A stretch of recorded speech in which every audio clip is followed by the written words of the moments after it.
这是1948年的北京清晨，大街上人来人往，看起来十分繁忙。人们的交通工具多以自行车、人力车、马车为主，路口还有交警在维持秩序。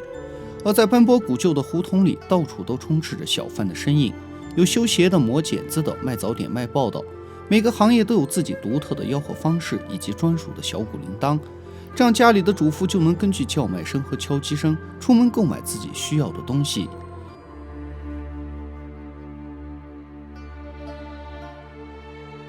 在这堵朴实无华的砖墙背后，住的是伍兆发一家人。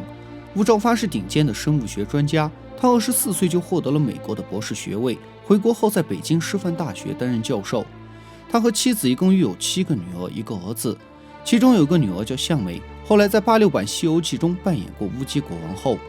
镜头中兄弟姐妹几个正在一起玩耍，除了跳绳、踢毽子、不倒翁这些常见的游戏外，孩子们还会抖空竹和扫子，在我们云南也叫拿子。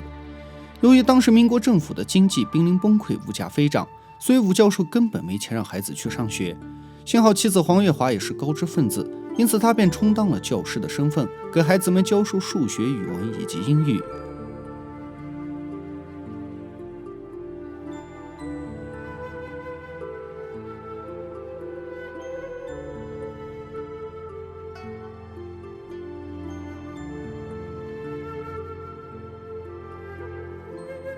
上午时分，一名流浪艺人在小巷里敲锣打鼓耍起了猴戏，这很快引来了一群小孩的围观，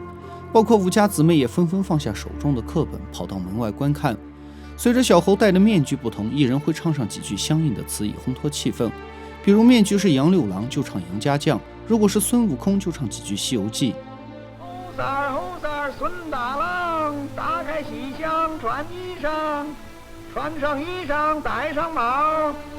转上三枣耍一场。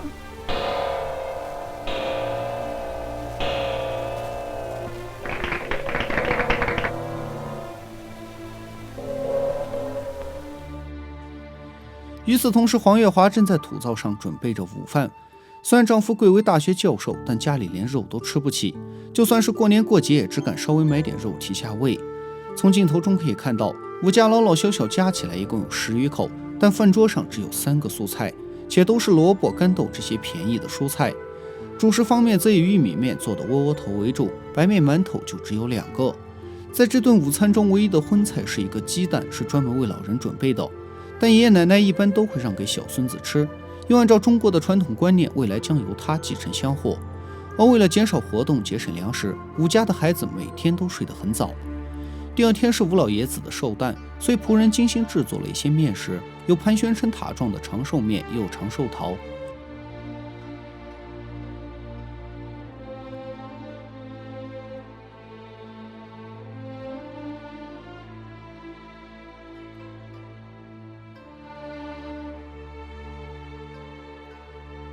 另外一边，伍家姐妹都在认真地梳理发型，弟弟则第一次穿上了新皮鞋。祝寿时，寿星夫妇坐在椅子上，然后伍兆发夫妇走上前去向二老鞠躬，接着孙子一辈再上前鞠躬行礼。通过以上可以看出，伍家虽然生活拮据，但依然保持着传统的礼仪风俗，孩子们的教养也很好，很多生活细节都透露着十里之家的风范。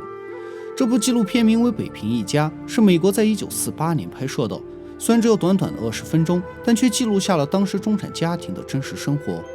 接着让我们再来看一部1947年拍摄的彩色影像，该片由叫卡尔莫特森的挪威人拍摄。当年他带着一台刚刚问世的摄影机来到中国陕西，用和昂贵的彩色胶片记录下了安康的民俗风情。由于地理位置比较特殊，安康自古以来都是兵家的战略要地，经济也比较发达，所以画面中的安康大街是人山人海，商贩林立，像猪肉都是直接挂在路边卖。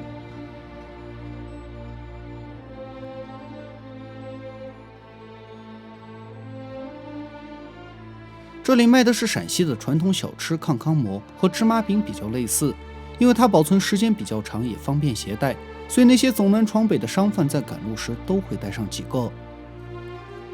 这是一位篾匠，他正在用竹子编织各种箩筐。如今随着塑料制品的出现，篾制品渐渐被人们淘汰，这门古老的职业也几乎消失了。这是一家裁缝铺，画面中挑扁担的是个小孩，面对镜头他有些好奇。当时住在郊区的莫特森养了不少山羊，他的左邻右舍大多靠种菜为生。在很多人的印象里，陕西是黄土高原，比较干旱，但安康由于紧邻汉江，土壤肥沃，所以村民每年的收成都不错。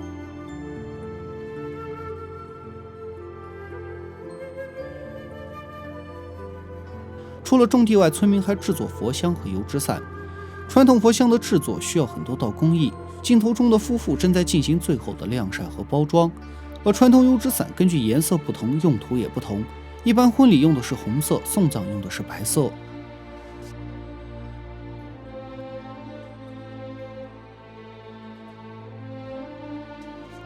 在安康生活期间，莫特森就拍下了一个女孩出嫁时的情形。从面相上看，新媳妇基本就是个10岁左右的小学生，简直就是现实版的佟掌柜出嫁。虽然当时民国规定男未满18岁，女未满16岁不得结婚，但在民间早婚是非常普遍的一种现象，甚至双方孩子还在襁褓中就定下了娃娃亲。这是老式的手摇井。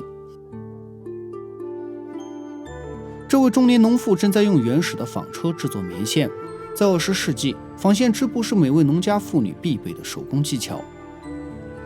这是梅子铺的一户村民，家里的老黄牛正在拉着石磨磨面，为了防止晕倒，牛的双眼被蒙上了布条。在这里几乎家家都有个石磨，只是条件稍好的就用牲畜磨，条件稍差的就只能靠人推。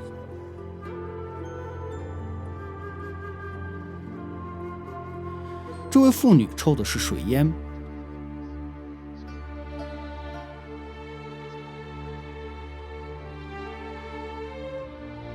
这位小贩怀里抱着一只红腹锦鸡，正在向路过的人兜售。红腹锦鸡是中国的特有鸟种，主要生活在陕西秦岭一带。由于它的羽翼色泽丰富，好似披着七彩华服，所以一些人认为红腹锦鸡就是凤凰的原型。